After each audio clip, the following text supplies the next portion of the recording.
कोठी पद्म कोठी धरी जानी से पाद को आगे गुरु आसवा पूर्व जिते बड़े अच्छे आम ठाकुर लेखाटे पादुका महात्मा जे नामे आसवा पूर्व नाम जे आसे पुरुष आसवा अग्रे पादद्वय खसे गुरु आसवा पूर्व ये कथाटी तो चली गले बहुत आड़ को चली जी टे पादुकार मीमांसा आड़ को नदेले भी भल लगे कहीं से पद्म पाद हे कहीं पद्म पाद गुरुंर पाद को पद्म पाद कहगला जिते चाहिए गुरु एक अनेक हे ये आलोचना टी कहीदे जिते एक अनेक ये पादुका महात्मा आलोचना मूल कथा मु कहली पचारे प्रभु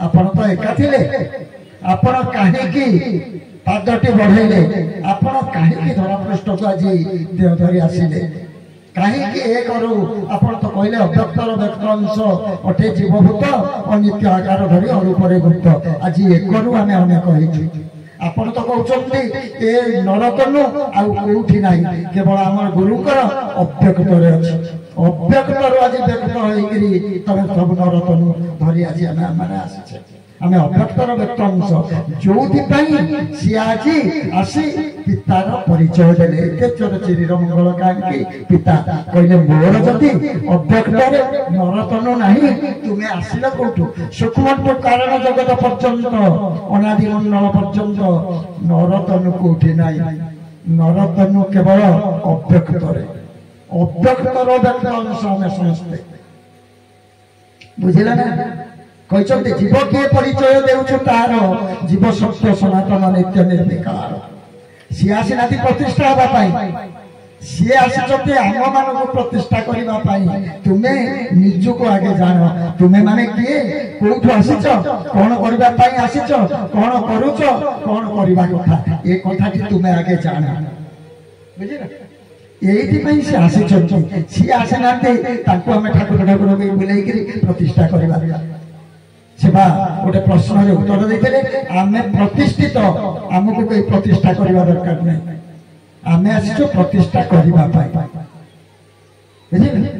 तेणु जिते पादटी बढ़ेले से कहले जिते से प्रश्नटी मत कले से दिन कहले अच्छा तुम्हें कहला तुम्हें तो आसी एका सारे आप तो आसी एका से प्रश्नटी से मत करते तुम्हें कौन पाई आसी एटी स्त्री टे ग्रहण कल दुईटी संतानर पिता घर टे कल विभव आणिक निजे जमेल विभव बुड़ी रही तुम्हें कौन पाई कल मुझे आनंद पाई तेणु जी आसी आज से पूर्णानंद से लिखिं मीमांसा जे जगत पूरी अच्छी स्वरूप स्थिति से कौन स्थिति रे आम भितर अच्छा से कहले जगत रे पूरी अच्छी स्वरूप आनंद सबु आनंद को नहीं आम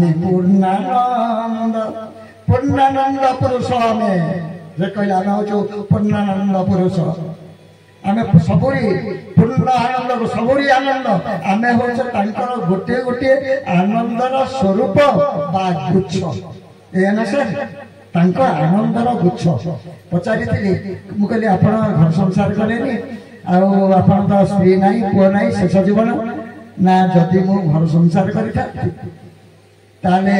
तुम्हें माने कौन मो पाख आसी था तुम्हें तो घर संसार कर तुम पाख कई जाऊँ तेणु आम कौन जगत को निजर संतान बोली जगतवासी की संबोधन कर अनेक संतानर पिता आम हो पारि चरम को टे जाना एत संतानर पिता हुई अनेक संतानर पिता हुई आज निसंतान भाव आम अनुभव करुचु अच्छा एक कथा जदि से कहते जो निसंतान से कौन आमको कहते न्यून कर ना आमर गुण उनको बाछी ना सब पितार परिचय देती पिता ସବୁବେଳେ ଚାହେଁ ଯେତେ ଉପରକୁ ପୁଅ ଗଲେ ବି ସନ୍ତାନ ସନ୍ତତି ମାନେ ଗଲେ ବି ସେ ସବୁବେଳେ ଚାହେଁ ମୋ ପୁଅ ମୋରି ଭଳି ଗଢି ତୋଳୁ ନିଜକୁ ମୋରି ଭଳିଆ ହଉ।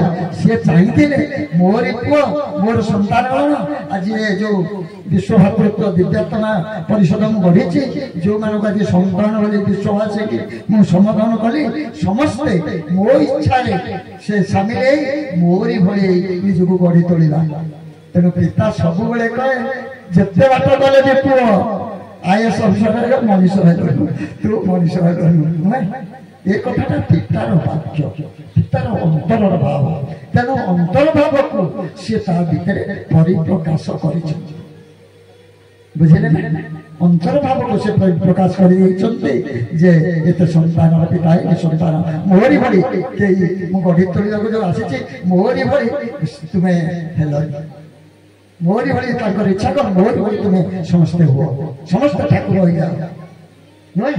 ଏ କଥା ସେ ପ୍ରତିଷ୍ଠା କରିବାକୁ ସମସ୍ତଙ୍କୁ ଠାକୁର କରିଦେବା ପାଇଁ ଆସିଥିଲେ। ତେଣୁ କଣ କଲେ ସେ ଯୋଉ ଆସିଲେ ପୁରୁଷ କାହିଁକି ଆସିଥିଲେ ନା ଆନନ୍ଦ ପାଇଁ। ତୁମେ ମାନେ ମୋର ଗୋଟେ ଗୋଟେ ଆନନ୍ଦର ଗୁଚ୍ଛ।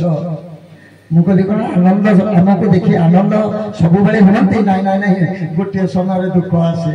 ମୁଁ କହିଲି କେତେବେଳେ ନା ତମକୁ ସେ କଥାଟି ବୁଝେଇ ଦେଲି। ତୁମର ଦୁଇଟି ସନ୍ତାନ ଯେତେବେଳେ ପରସ୍ପର ବିରୋଧୀ କଥା ଆସି ତୁମ ଆଗରେ କହନ୍ତି, ସେତିକି ବେଳେ ତମ ଅନ୍ତର ଭିତରେ କଣ ହୁଏ? ଅନ୍ତର ଭିତରେ କଣ ଥାଏ ନା ଦୁଃଖ। ମୋ ଭିତରେ ସେତିକିବେଳେ ଦୁଃଖ ରହେ। ମୁଁ ସେତିକିବେଳେ ଦୁଃଖ କରେ ଯେତେବେଳେ ପରସ୍ପର ବିରୋଧୀ ବା ଆମର ଇଚ୍ଛା। ସେ କହିଛନ୍ତି ତୁ ମୋ ଆଖିରେ ଦେଖ, ମୋ ଆଖିରେ ଦେଖିଲେ ଦେଖିବୁ ଅମୃତର ପୀୟୁଷ ଧାରା। ଆଜି ବି କହିଛନ୍ତି ମୁଁ ତୋ ଭିତରେ ଚରମରେ ମୋର ଅମୃତ ବିନ୍ଦୁ ବିନ୍ଦୁ ବିନ୍ଦୁ ହେଇ ଝରି ପଡୁଛି ଚରମ। ଆଜି ବି କହିଛନ୍ତି ଏଇ 5 ନମ୍ବର ଚରମରେ, ବୁଝିଲେ ନା?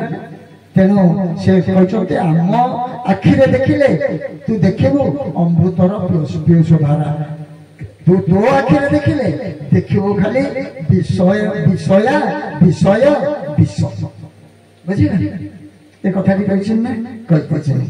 ତେଣୁ ଆମେ ସବୁ ବର୍ତ୍ତମାନ ସେ କଥାଟିକି କହିଲେ ଯେତେବେଳେ ଆମେ ଆସିବା ପାଇଁ ଇଚ୍ଛା କଲୁ, ଏ କଥାଟି ଆଲୋଚନା ଭିତରେ ଆସିଥିଲା ଗୋଟାଏ କାରଣ।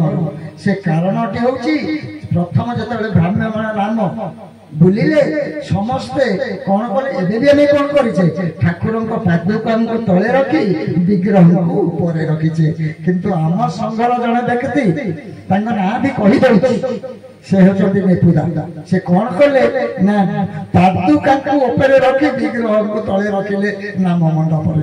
ଯେତେବେଳେ ରଖିଦେଲେ ଏ ଭାଇମାନଙ୍କର ଯୋଉ ଜଣାଶୁଣା ଦେଖାଶୁଣାରେ ଏମାନେ ସମସ୍ତେ ପ୍ରଶ୍ନବାଚୀ ହେଇଗଲେ। ପ୍ରଶ୍ନ କଲେ, ଗୋଟେ ଜିନିଷ ଜାଣିବାର ଅଛି। ପ୍ରଶ୍ନ କଲେ, କହିଲେ ଏ କର୍ମ ତମେ ଭୁଲ କରିଛ। ତୁମେ କଣ ଠାକୁରଙ୍କ ପାଦୁକାଙ୍କୁ ଉପରେ ରଖି ତଳେ ରଖିଛ ବିଗ୍ରହଙ୍କୁ, ଠାକୁରଙ୍କୁ ଛୋଟ କରିଛ, ପାଦୁକାଙ୍କୁ ବଡ କରିଛ। ତେଣୁ ଲିପୁଟା ଫୋନ କଲେ ମତେ, ମୁଁ ଠାକୁରଙ୍କ ପାଖରେ ଥାଏ ସେତେବେଳେ। କହିଲେ କଣ କରିବା, ଏମିତି ବହୁତ ପ୍ରଶ୍ନ ଅଛି, ଠାକୁରଙ୍କଠୁ ପଚାର। ଠାକୁରଙ୍କୁ ପଚାରିଲି, ସେଇ କଥାକୁ ନେଇ, ସେଇ ପ୍ରଶ୍ନକୁ ନେଇ ଯୋଉ ଆରମ୍ଭ ହୋଇଛି ପାଦୁକା ମହାତ୍ମ୍ୟ, ବୁଝିଲେ? ସେଇ ପ୍ରଶ୍ନକୁ ଲିପୁଦାଙ୍କର ନେଇ ମୋ ଭିତରେ ଯୋଉ ଉଦ୍ରେକ ହେଇଥିଲା, ସେଇ ପ୍ରଶ୍ନକୁ ନେଇ ପାଦୁକା ମହାତ୍ମ୍ୟ ଆରମ୍ଭ ହୋଇଛନ୍ତି। ତେଣୁ ଠାକୁର ଭଗବାନ ଗୁରୁସ୍ୱାମୀ କହିଲେ ଆମେ ଆସିବା ପୂର୍ବରୁ ଆଗେ ଆସିଛନ୍ତି ପାଦ। ନାମୀ ଆସିବା ପୂର୍ବରୁ ଯେମିତି ନାମ ଆସେ, ରାମ ଆସିବା ପୂର୍ବରୁ 5000 ବର୍ଷ ପୂର୍ବରୁ ରାମଙ୍କର ନାମ ଆସିଥିଲା। କୃଷ୍ଣ ଆସିବା ପୂର୍ବରୁ 2000 ବର୍ଷ ପୂର୍ବରୁ କୃଷ୍ଣଙ୍କର ନାମ ଆସିଥିଲା। ତେଣୁ ଯେ ପୁରୁଷ ଆସିବା ଅଗ୍ରେ ପାଦଦ୍ୱୟ ଖସେ, ତେଣୁ ପାଦ ଦୁଇଟି ଆଗେ ଗୁରୁ ଖସେଇ ଦିଅନ୍ତି। ତେଣୁ ପାଦୁକା ଟିକେ ଜାଣିଛନ୍ତି, ପାଦୁକାଟି ଅଣାକାର ଜାଣି ରଖ ତୁହି, ପାଦର ମହିମା ବାବୁ ନ ଜାଣନ୍ତି କେହି। ପାଦ ହଉଛନ୍ତି ଅଣାକାର ବ୍ରହ୍ମ, ପାଦ ଅଣାକାର ବ୍ରହ୍ମ ହଉଛନ୍ତି ପାଦଦ୍ୱୟ। तेणु जो ठाकुर स्थूल आसिले नरतनु धरी केते जुग केते कल्प कल्पांतर जो सृष्टि सृष्टि जो आरंभ से दिन ठारू आसी पाद प्रभुपाद गुरु स्वामी आज नामी आसिले किंतु पाद आसी बहु पूर्व जुग जुग माने कल्प कल्प जो आरंभ होता सृष्टि आरंभ जो इच्छा करे सृष्टि निर्माण जिते मु अवतरण करी अनेक हेबी जिते से चिंता कले आगे आसिले पाद डाण पार्श्वटी अनादि ब्रह्म कारण जगत वाम पार्श्वटी प्रकृति मंडल है गोलक मंडल नित्य कृष्ण मंडल नित्य राधा मंडल नित्य राम मंडल नित्य श्री सीता मंडल गुरु मंडल जो सदगुरु जगत गुरु मैंने आसुच्च से मंडलीय से गुरु किंतु हिसाब करतु ये गोटे कथा जे ताले ए पादटी जे बढ़ाई पादरु ए गुड़िक जदि आज आम कृष्ण सहित राम सहित राम गाथा कृष्ण गाथा आम जानिबार ज्ञान को आम जदि आज स्थाने लगेगा शैली से भंगी उपस्थापन करवा ताले सब भूल हो आमर भूल हो अच्छा कौन कर से कहले जे जुगे जुगे रही पातर प्रभाव प्रतिष्ठा करुण छंती सदा गुरु भावटे प्रकाश जुगे जुगे केवल पादर प्रतिष्ठा ही आसी किंतु पादुकार विस्तार पूर्ण विस्तार कौन से जुगरे नथिले गुरुंगर पाद अच्छा कहले बामन अवतार दुईटी पाद गोटे स्वर्ग गोटे मर्त्य क्षेपण कले अच्छा आउ गोटे पाद कोठी थिला पादर नाभि जो पादटी बाहर कले से पाद किए कौ पाद गुरु पाद को स्मरण करी आनिले बामन गुरु को स्मरण कले खसी आसिले गुरुपाद जुगर पाप को दहन करने पापी की दया करने बुझे ना तेणु पादुका समस्ते समस्ते आसी जिते अवतार अवतारी आसी तीन जुग भितर समस्ते पादुका प्रतिष्ठा कर तेणु ये कौन कहले निजे गुरु आसी अच्छु कौन भल कर पादुका महात्म्य निजे गुरु आसी अच्छु परिचय देलु अशेष कोटि पादुका जगते थापिलु आज मालिक आसीलु जो पादटी आम बढ़ेलु ए सृष्टिर ध्यान ये सृष्टि लीला जो पादर आज सचराचर सृष्टि से पादटी की आम जगत भितर आज प्रतिष्ठा करदेलु अशेष कोटि पादुका जगत स्थापन करदेलु ये मालिक आसीले ये नुहति अवतार अवतारी आपको कहते समस्त परम तत्व परम ब्रह्म किए कह जगन्नाथ परम ब्रह्म श्रीकृष्ण आसिले परम ब्रह्म श्रीराम आसिले परम ब्रह्म नृसिंह आसिले परम ब्रह्म बामन आसिले परम ब्रह्म जिते अवतार अवतारी आसी परम ब्रह्म से माने कालर अधीन बुझे ना काल छुईनी श्रीकृष्ण काल छुईनी अच्छा श्रीराम को काल छुईनी स्थूल शरीर धरी माने काल छुई केमी काल छुई कही गोटे छोटिया लीलाटे श्रीराम जिते प्रभु श्रीराम शेष जीवा बेला होगा लीलार अवसान हम से विश्राम रही विश्राम लक्ष्मण को द्वार देश जगई दे कहले लक्ष्मण तुम्हें ये जग तुम्हें कहार के छाड़ ना लक्ष्मण धरी शक्ति धनुषर जगिले द्वार कहार के छाड़े ना किंतु दिनकर कथा आसी पहुंची गले एक बुढ़ा ब्राह्मण ललित चरम ପକେଶ ବୁଢା ବ୍ରାହ୍ମଣ ଫେରି ଫେରି ଫେରି ଫେରି ଆସି ପହଞ୍ଚିଗଲେ ଲକ୍ଷ୍ମଣଙ୍କ ପାଖରେ। ଲକ୍ଷ୍ମଣ, ମୁଁ ଟିକେ ପ୍ରଭୁ ଶ୍ରୀରାମଙ୍କୁ ଦେଖା କରିବି। ନା ଦେଖା କରିବା ଅନୁମତି ନାହିଁ, ଯାଇପାରିବେ ନାହିଁ। ବହୁତ ବିନୟ କଲେ, କହିଲେ ମୋର ଯିବାର ସମୟ ହୋଇଛି, ମୁଁ ଯିବି ଶ୍ରୀରାମଙ୍କ ପାଖକୁ। ତୁମେ ଯଦି ମତେ ନ ଛାଡ଼ିବ ତୁମ ରଘୁବଂଶକୁ ମୁଁ ଅଭିଶପ୍ତ କରିଦେବି, ଅଭିଶାପ ଦେଇଦେବି, କାହିଁକିନା ମୋ ଯିବାର ସମୟ ହେଇଛି ତାଙ୍କ ପାଖକୁ। ସେଠୁ ଲକ୍ଷ୍ମଣ ଡରିଗଲେ, କହିଲେ ଆଚ୍ଛା ମହାଶୟ ଆପଣ ଟିକେ ରୁହନ୍ତୁ, ଏଇଠି ବସନ୍ତୁ, ମୁଁ ଟିକେ ଆସେ, ଭାଇଙ୍କଠୁ ଅନୁମତି ନେଇ ଆସେ। ଆପଣ କଣ ଏମିତି କହିଲେଣି, ଅଭିଶାପକୁ ସମସ୍ତଙ୍କ ଡର, ବ୍ରାହ୍ମଣ ଅଭିଶାପ ଦେଇକରି ବର୍ତ୍ତମାନ ପ୍ରସ୍ତୁତ ହେଇଗଲେଣି। ଗଲେ ଲକ୍ଷ୍ମଣ, ଯାଇକି ପହଞ୍ଚିଲେ ଭାଇଙ୍କ ପାଖରେ। ଯେତେବେଳେ ଭାଇଙ୍କ ପାଖରେ ପହଞ୍ଚନ୍ତି, ଯୋଉ ବୁଢା ବ୍ରାହ୍ମଣଙ୍କୁ ଦ୍ୱାର ଦେଶରେ ଛାଡିକିରି ଯାଇଥିଲେ, ଦେଖିଲେ ପ୍ରଭୁ ଶ୍ରୀରାମଙ୍କର ପଲଙ୍କ ଉପରେ ବସିଛନ୍ତି। ଦ୍ୱାର ଛାଡିଛନ୍ତି ମାନେ ସମୟ ତା ସ୍ରୋତରେ ବସି ଯାଇଛି। କହିଲା ଲକ୍ଷ୍ମଣ, ଆମେ ହିଁ କାଳ, ଆମେ ହିଁ ସମୟ, କାଳର ପ୍ରତିରୋଧ ସମୟର ପ୍ରତିରୋଧ କେହି କରିପାରି ନାହିଁ, କି ତୁମେ ବି କରିପାରିବ ନାହିଁ। ଦେଖ ମୁଁ ଅଛି ବର୍ତ୍ତମାନ ତୁମର ପ୍ରକୋଷ୍ଠ ଭିତରେ।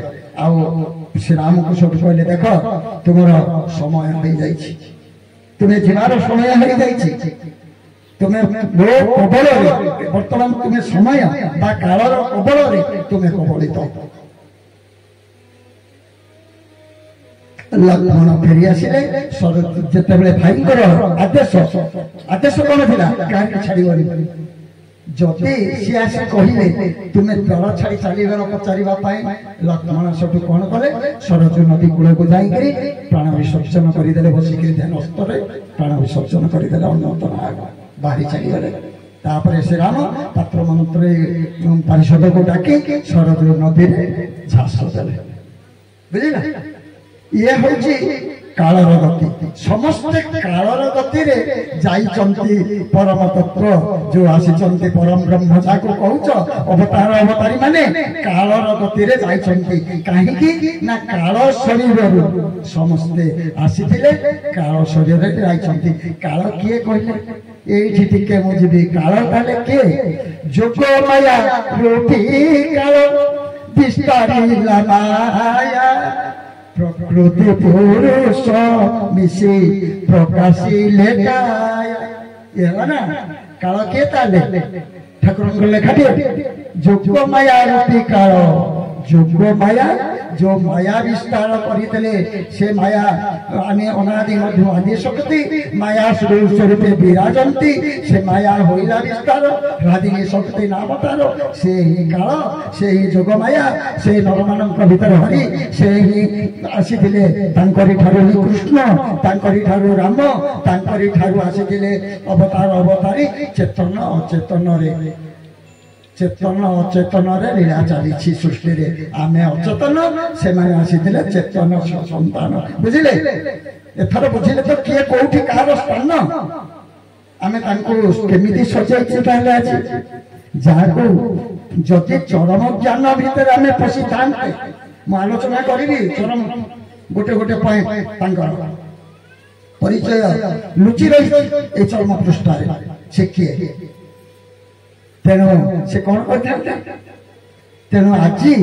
आम जमी सजे जमी उपस्थापन करी केवल जुगलिया को अनुभव करी अवतार अवतारी मानकर आम आमरी से जानवा ज्ञान आज आम उपस्थापन करी चलीचे किंतु तांकर परिचय स्वतंत्र केमिति स्वतंत्र केमिति कौन से एक कथाटी आज मन पकई दूची 2002 मसीहा जनवरी 2 तारीख आमर जनवरी पहलाटी वार्षिक उत्सव से जनवरी 2 तारीख जो दिन वार्षिक उत्सव सरी सका नामाचारी विदाय कहले टिके काम अच्छे तुमको से दिन सब बहु लोक रोचे नामाचारी जीवा 2 तारीख 2 तारीख दिन से गले बसी आमर मुझे जो रोचे से घरे जा बसिले प्रतिष्ठा कले कही घर प्रतिष्ठा करनी आम जा से गले ପ୍ରତିଷ୍ଠାଟି କରିଦେଲେ ବୁଲିକିରି ଘର ଚାରିଘର 3 ଥର କରିଦେଇ ବସିଲେ। ମୁଁ ପାଦଟି ଆଉଁଶୁଛୁ, ନୀର ଭାଇ ପଙ୍ଖାଟି କରୁଛୁ।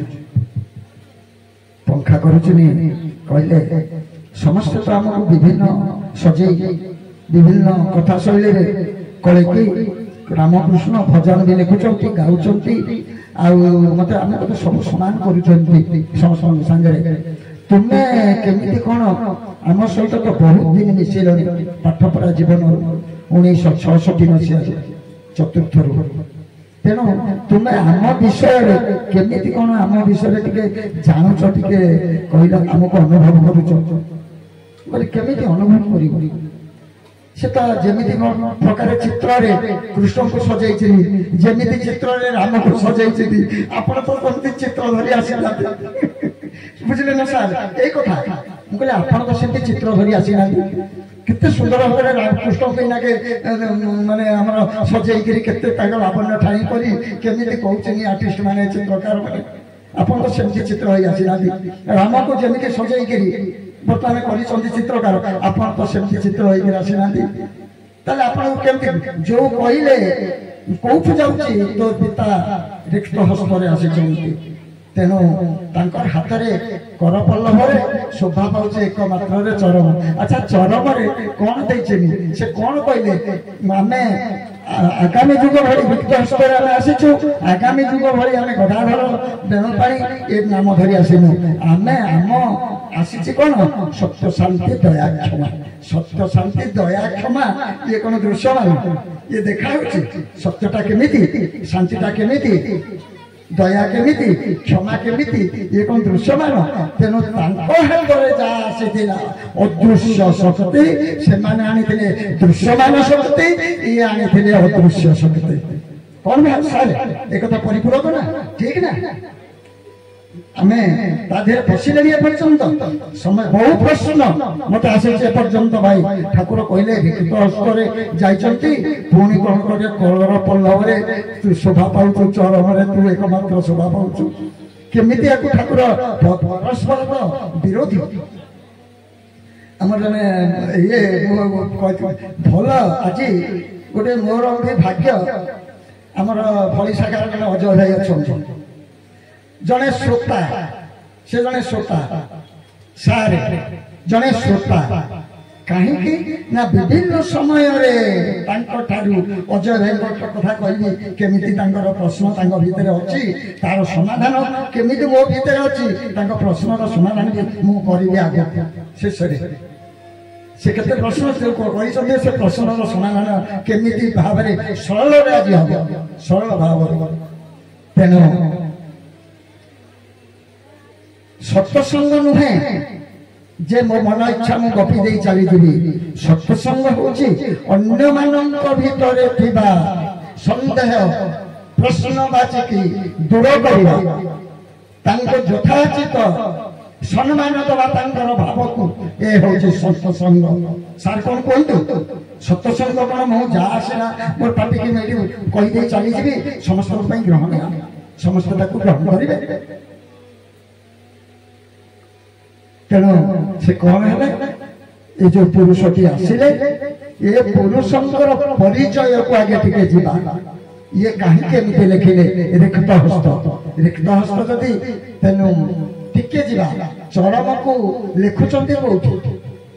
ଆଚ୍ଛା ଏ ପୁସ୍ତକଟି ଯୋଉ ଚରମ ଶାସ୍ତ୍ରଟି ନିଗମ ତତ୍ତ୍ୱ, ଇଏ ତ ଚରମ ଶାସ୍ତ୍ର ବର୍ତ୍ତମାନ ଆକୁ ସମସ୍ତେ କହୁଛନ୍ତି, ମୁଁ କହୁଛି ଆକୁ ନିଗମ ଶାସ୍ତ୍ର, ନିଗମ ତତ୍ତ୍ୱ। ମୋ ଭାଷାରେ ଇଏ ନିଗମ ତତ୍ତ୍ୱ, ଚରମ ଶାସ୍ତ୍ର।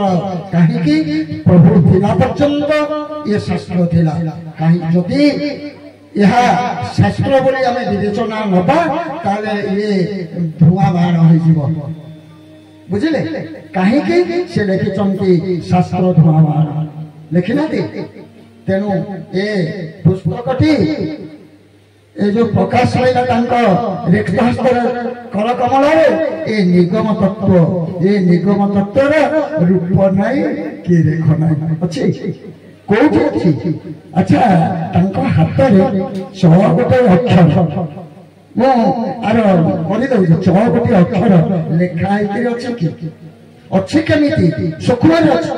सूक्ष्म तत्वटा नुहे कि ये स्थूल तत्व लिखिदेले आउ गोटे जिते अस्त्र शस्त्र आयुध आसीथिले स्थूल आसीथिले किंतु ये शास्त्रटी बा मानस ये आपको जो आलोचना जो मैंने करुछंती आर रीडिंग जो मैंने पढुछन मु कहली भाषा रे कहे ये रीडिंग पढि दउछंती चरम किंतु भीतर को पसिना ता भीतर को प्रवेश करि नाहंती ये रीडिंग पढि आपन लागु दे नाहंती आ भीतर को प्रवेश करि आपन आ निगम तत्व भीतर को प्रवेश करिबा ताई ठाकुर आपको लिखिछंती केतो निगम तत्व आज मु तांकर ए कथा वस्तु आज आपन को पढि चंती किंतु आज मन ने पकई देबी खाली से कथा गुडी तांकर अछि तांकर परिचय आ भीतर लुचिकी रहिछि